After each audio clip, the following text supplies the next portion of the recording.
eu pensava assim, eu já li a Bíblia mais de 7 vezes de capa a capa, já estudei, tive a oportunidade de estudar fora também. Como que eu não via a questão do sábado? Como que eu não enxergava? E aí foi muito difícil, por causa do preconceito, e aí eu cheguei numa conclusão, bem, eu vou guardar o sábado, só que eu vou guardar aqui mesmo na minha igreja. Não preciso ser adventista para guardar o sábado. E comecei a tentar guardar o sábado ali, o Luiz me ajudando, me mostrando, me ensinando. Aí os livros eu já não queimava mais, comecei a ler, a devorar. Aí na escola bíblica dominical comecei a ensinar sobre o sábado, que já foi um choque com a igreja, porque o conselho da minha igreja me chamou e disse, pastor, o que está acontecendo? A gente está percebendo aí que o senhor está meio confundindo a questão doutrinária. E aí me chamaram a atenção e eu continuei pesquisando, e eu continuei buscando, né? E o Luiz fez 40 madrugadas, que é um projeto que a igreja tem, e nos 40 madrugadas ele pediu para Deus, Deus, não deixe o pastor William dormir enquanto não conhecer a verdade. Então assim, de um lado, Luiz me amando e orando, e de outro lado esse conflito de busca, de conhecimento, de ir atrás. Quando eu trouxe um DVD do pastor Luiz Gonçalves, que depois eu o conheci, né, na Associação Paulista Central, aqui em Campinas, e ele me deu de presente. E eu levei e entreguei para cada membro da minha igreja, para cada família. E aí nós fomos num encontro em Avaré, um encontro da Igreja Adventista. E nesse encontro... Nós, quem você diz? Você? Eu e a minha liderança. Você e a sua liderança. Porque essa verdade eu não queria só para mim. Eu queria para todos. No momento que eu descobri que o sábado era o dia do Senhor e deveria ser guardado, é como eu disse, eu não pensava em ser adventista. Eu queria guardar a verdade bíblica com aquele povo que eu amava. Alguns eu havia batizado, feito casamento, apresentado filho. Então eu queria estar ali com eles e queria a salvação deles. Então não era simplesmente para mim. Como pastor deles, eu queria que eles também conhecessem. E aí depois que eu entreguei isso para cada um, que aí o conselho me chamou novamente e disse, pastor, desse jeito não dá. E eu tive que abrir a Bíblia com o conselho e dizer assim, está aqui, me mostra o que seja contrário. E aí eles disseram, não tem como mais. Aí eu percebi que seria impossível eu continuar sendo pastor da minha denominação e guardando o sábado lá. E aí eu tive que tomar a decisão. A minha esposa saiu chorando, porque a gente estava muito certo daquilo que a gente estava crendo. Era muito verdadeiro para nós, era muito belo, era muito lindo. Então não tinha como a gente se calar, não tinha como mais a gente fechar os olhos. Foram 2 anos e 3 meses buscando todas as objeções, lendo todos os livros contra e a favor. E nós chegamos a uma conclusão, o sábado é o dia do Senhor. E a segunda conclusão qual que foi? A igreja adventista é a igreja de Deus. Então você falar isso para suas ovelhas, para as pessoas que te amam, para minha mãe, para minha avó. Sim. Então isso foi o mais difícil. Então, mas Deus foi trabalhando conosco e quando nós tomamos essa decisão, as pessoas já viam o brilho nos nossos olhos. Então já não tinha mais como nos calar. A igreja já estava muito forte dentro de nós. E chegou o momento que eu falei para minha esposa, eu vou pregar sobre a guarda do sábado na minha igreja. Olha! E com certeza Deus vai prover para nós o que nós vamos precisar daqui para frente. E aí foi no dia 7 de dezembro de 2002 que eu preguei sobre a guarda do sábado dentro da igreja luterana. Gente! Com mais ou menos umas 600 pessoas presentes. E aquilo foi assim, eu preguei sobre Isaías 56, dos versos 1 a 7, onde diz que o sábado não foi dado somente para o povo judeu. Que o sábado foi dado para todos os povos, línguas, nações. E eu preguei sobre isso. E falei na igreja claramente, falei assim, eu disse, e a partir de hoje, nós, como família pastoral, nós vamos começar a guardar o sábado. Aquele sermão daquela noite foi assim uma decisão realmente de uma nova caminhada. Nós, naquela noite, sentimos que a gente estava tomando um outro rumo. Que realmente não teria mais como continuar ali se não pudéssemos continuar pregando o que está na palavra de Deus, né? Esse pessoal, logo que eu preguei sobre isso, eles levaram ao conhecimento do pastor presidente sinodal. Nós, adventistas, pastor presidente de uma associação. Lá é pastor presidente sinodal. É mais ou menos uma estruturação parecida. Levaram conhecimento dele, mas como era final de ano, o pastor disse assim, e eles gostavam muito de nós, da nossa família, ele disse assim, não, deixa o pastor Brandt tirar suas férias, agora em dezembro, volta em janeiro, se organiza. E no mês de março acontece o concílio de pastores. E naquele concílio de pastores, Na chegada, o pastor presidente me chamou de lado um pouquinho e disse assim: pastor Brandt, nós precisamos conversar um pouquinho antes do início das nossas reuniões do concílio. Preciso esclarecer algumas coisinhas contigo. Foi então que a gente saiu para uma conversa. E aí o pastor me disse assim: pastor, da sua paróquia me vêm algumas reclamações. A sua forma de batizar mudou, você está fazendo diferente. E além disso, ele disse assim: pastor, você pregou que o verdadeiro dia de guarda é o sábado e não o domingo. E aí ele me disse assim: você sabe que essa não é a doutrina luterana. Eu fiquei assim em silêncio um pouquinho. Eu disse: pastor, eu sei que não é a doutrina luterana, mas pastor, na Bíblia somente fala do sábado como dia do Senhor e como mandamento do Senhor, e em nenhum lugar diz que esse dia foi mudado.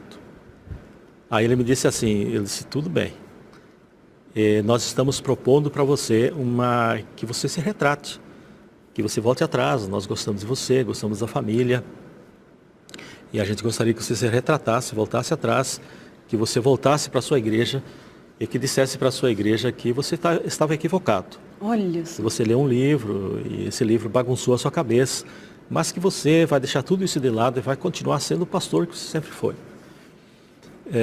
Foi aí então que eu falei para ele, eu disse: pastor, eu acho difícil.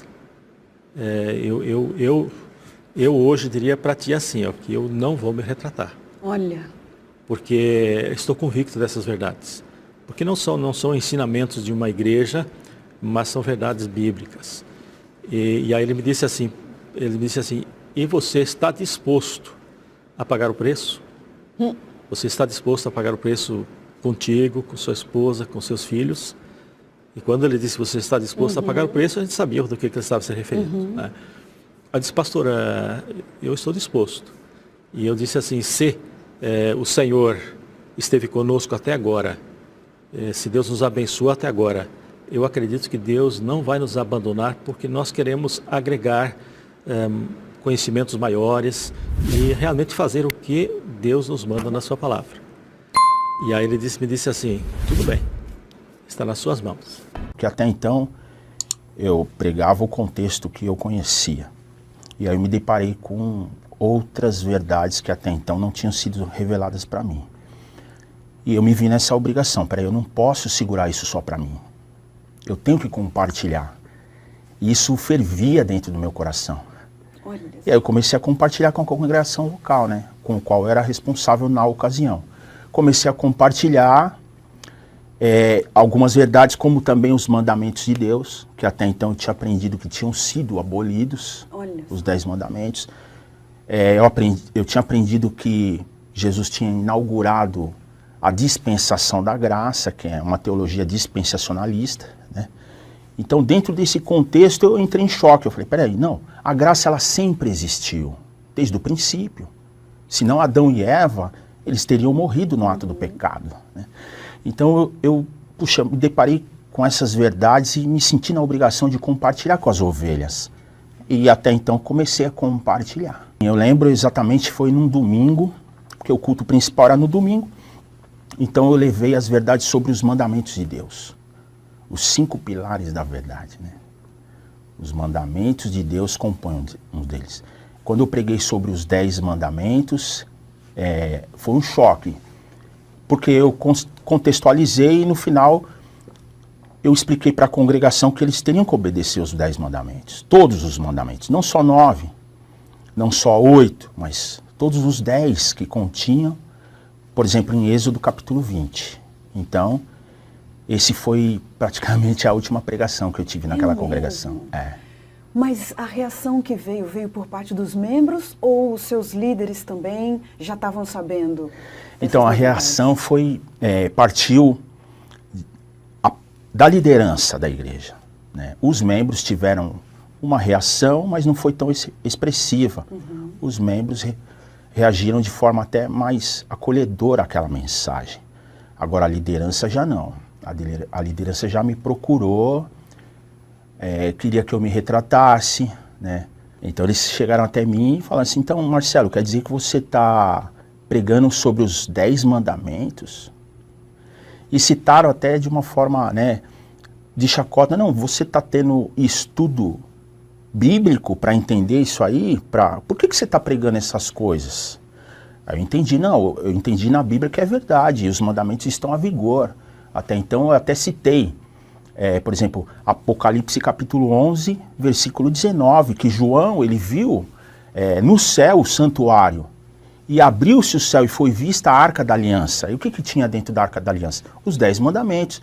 Então eu tive essa visão, compartilhei com a liderança e expliquei, não, os mandamentos estão em vigor e tem que ser obedecido. Você teve essa força de presença? Sim. Ali? E aí eu fui barrado, né? Eu fui pressionado. Ó, ou você se retrata ou nós vamos ser obrigados a desligar você. Mas eu já tinha tomado uma decisão. Você tomou a sua decisão definitiva? Então foi numa abordagem da liderança, né? A liderança me abordou e falou, Marcelo, ó, ou você tem que decidir. A liderança da outra denominação, qual eu pertencia, falou assim, Marcelo, você tem que decidir, porque pregando isso aí você não pode mais. Nós não queremos nos ver sem você, porque, querendo ou não, eu exerci uma boa liderança, não trazia problemas, né?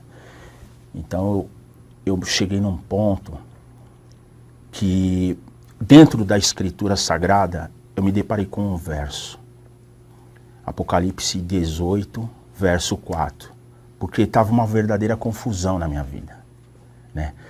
Uma confusão religiosa, uma confusão de pensamentos, social. Uma confusão total.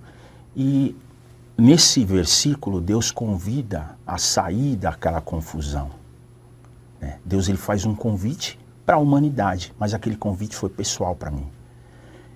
Quando eu me deparei com esse verso, mesmo em choque com a liderança, eu decidi abraçar, então, todas as verdades que até então eu não conhecia. Eu decidi abraçar, né? Estava tendo conhecimento e abracei todas as verdades. Olha, abandonei tudo. Eu tenho que tomar uma decisão porque agora eu sei. Eu não posso me acovardar em pregar o Evangelho de Cristo na totalidade. Então, agora que sei, os membros da igreja que a mim foram dados para conduzir para os céus, precisam conhecer o Evangelho.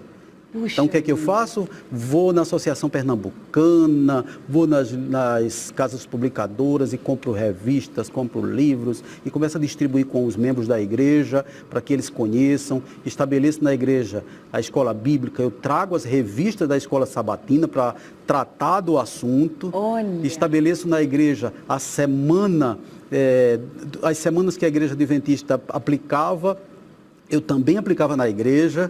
Olha, né? Que corajoso. Da Semana Santa, tudo assim com muito cuidado, e no lugarzinho onde aparecia a marca da igreja adventista eu cobria, porque as doses têm de ser dadas homeopáticas, né? Se fosse de uma vez, alguém podia se apavorar e ir embora. Mas você não passava pela sua mente, falar, olha, mas isso é muito arriscado. Passava. Mas olha, eu estou correndo o risco de perder aqui a minha posição, o meu cargo, não passava isso pela sua cabeça? Passava, sim.